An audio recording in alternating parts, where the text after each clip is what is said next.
రాష్ట్ర ఆర్థిక పరిస్థితి బాగోలేదని ప్రజలకు ఇచ్చిన హామీలు అమలు చేయాలంటే భయమేస్తోంది అంటూ కళ్ళబొల్లి కబుర్లు చెప్తూ మొసలి కన్నీళ్లు కార్చుతున్న ప్రభుత్వం తమ దుబారాను మాత్రం యథావిధిగా కొనసాగిస్తోంది. సింగపూర్ పర్యటనలకి తమ అనుకూల ఛానల్కి నిధుల వరదని పారిస్తోంది. నిబంధనలకు తూట్లు పొడుస్తూ రాష్ట్ర ప్రజల సొమ్మును విచ్చలవిడిగా ఖర్చు చేస్తోంది. ఆర్థిక పరిస్థితి బాగోలేదని ప్రజలకు ఇచ్చిన హామీలు అమలు చేయడానికి చేతిలో చిల్లి గవ్వలేదని చెబుతున్న చంద్రబాబు ప్రభుత్వం రాష్ట్ర ప్రజల సొమ్మును దుబారా చేయడంలో మాత్రం ముందుంటోంది. ఆర్థిక శాఖ నిబంధనలను సైతం పక్కన పెట్టి ఖర్చుల మీద ఖర్చులు చేస్తోంది.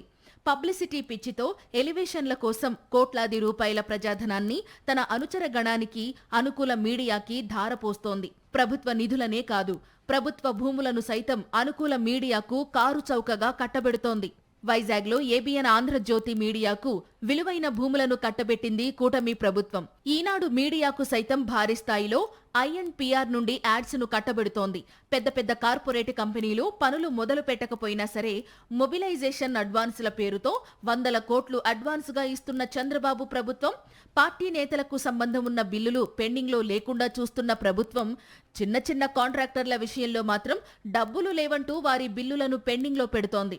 దాంతో తమకు రావలసిన బిల్లుల కోసం చిన్న కాంట్రాక్టర్లు గత కొంతకాలంగా ఆందోళన చేస్తున్నారు. అయినా ప్రభుత్వం స్పందించడం లేదు. దాంతో వారు తమకు ఆత్మహత్యలే శరణ్యమంటున్నారు. మే 20లోగా బిల్లులు విడుదల చేయకపోతే ఆత్మహత్య చేసుకుంటామని, తమకు వేరే మార్గం కనిపించడం లేదని ఆర్డబ్ల్యూఎస్ కాంట్రాక్టర్లు మొరపెట్టుకుంటున్నప్పటికీ ప్రభుత్వం మౌనంగా ఉంది. అదే సమయంలో టీడీపీ అనుబంధ, అనుకూల మీడియాకి నిధులు విడుదల చేస్తూ జీవోలు జారీ చేస్తోంది. ప్రభుత్వాన్ని ఎలివేట్ చేస్తూ వీడియోలు తయారు చేసి తమ ఛానల్లో ప్రసారం చేసినందుకు గాను మహా టీవీకి 56 లక్షలపైనే నిధులు విడుదల చేసింది కూటమి ప్రభుత్వం. అంతకుముందు అంటే ఏప్రిల్ నెలలో 7 మంత్రుల సింగపూర్ పర్యటన కోసం ట్రెజరీ నిబంధనలు ఉల్లంఘించి మరీ ₹1 కోటి దాకా నిధులను విడుదల చేశారు. గత సంవత్సరం మంత్రి లోకేష్ దావోస్ పర్యటన నేపథ్యంలో చినబాబు ఎలివేషన్ కోసం నేషనల్ మీడియాకి ₹1 కోట్ల విలువయ్యే యాడ్స్ ఇచ్చింది కూటమి ప్రభుత్వం. దావోస్ పర్యటన వలన లాభమేమైనా ఉందా అంటే అదీ లేదు. కేవలం జాకీ జర్నలిజానికే ₹100 కోట్ల మంచినీళ్ల ప్రాయంలా ఖర్చు చేస్తున్నారు.